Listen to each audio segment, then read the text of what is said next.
हर हर महादेव।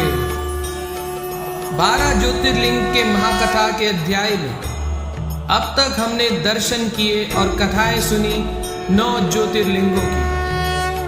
अब बारी है 10वें मुख्य ज्योतिर्लिंग अर्थात नागेश्वर ज्योतिर्लिंग की। दारुका नामक एक राक्षसी ने बहन पार्वती को प्रसन्न करने के लिए वर्षों तक एक वन में कठोर तप किया, जिससे प्रसन्न होकर देवी पार्वती ने उसे दर्शन भी दिए और एक वरदान मांगने का अधिकार भी दिया। तब दारुका ने कहा, हे देवी पार्वती, मैंने आपकी तपस्या इस वन में की है, तो मुझे ऐसा वरदान दीजिए कि मैं इस वन को अपनी इच्छा से समस्त संसार में जहां चाहूं वहां ले जाऊं, ताकि मैं जन जन तक जिन्हें भी इस वन की आवश्यकता है उनकी सहायता कर सकूं। एक राक्षसी के मन में उठी इस जन कल्याण की भावना के कारण देवी पार्वती उससे प्रभावित हो गई और उसे वन की स्वामिनी बनाकर उसे उसका मनचाहा वरदान दे दिया।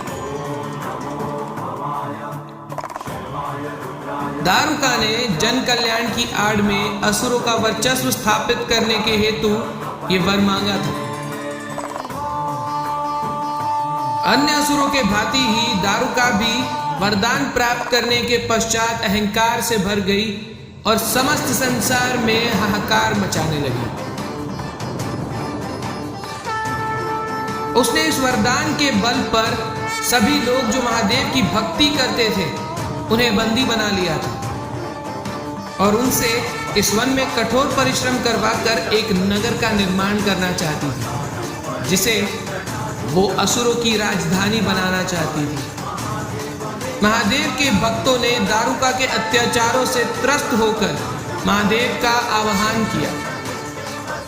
इस बात से दारुका भयंकर क्रोधित हो गई और उसने उन सभी को उसी क्षण अग्नि से भस्म करने का आदेश दे दिया। जब दारुका का अत्याचार अपनी सीमा लांघ गया, तब अपने भक्तों के रक्षण के लिए महादेव वहां प्रकट हो गए।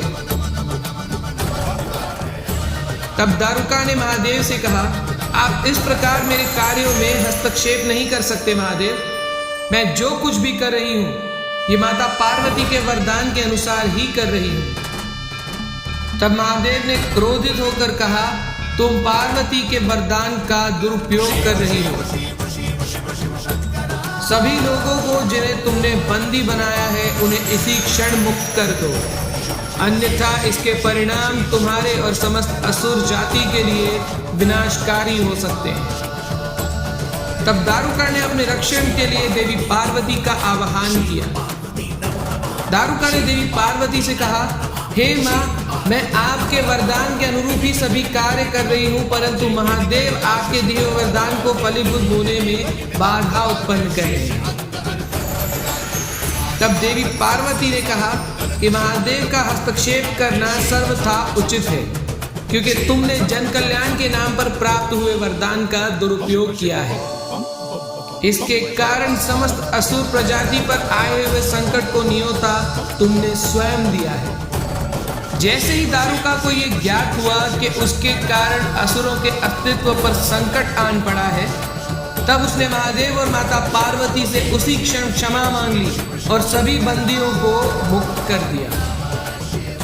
देवी पार्वती और महादेव की उपस्थिति के कारण दारुका वन दैविक तेज से भर गया था, जिसे देखकर वहां उपस्थित सभी सर्प महादेव और देवी पार्वती के दर्शन के लिए आ गए।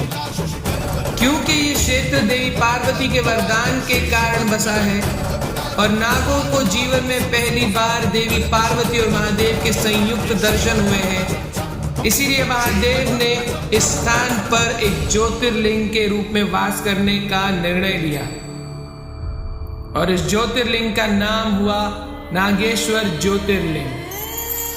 ये कथा हमें ये सीख देती है कि कभी भी जीवन में कुछ प्राप्त करने के पश्चात हमारे अंदर अहम भाव का उत्पन्न होना तो निश्चित है, परंतु उसे अपने आप पर हावी होने देना या ना देना ये हमारा अपना निर्णय है। तो जीवन में अहंकार को कभी अपने आप पर हावी ना होने दे। जीवन सरल और आनंदमय बना रहेगा।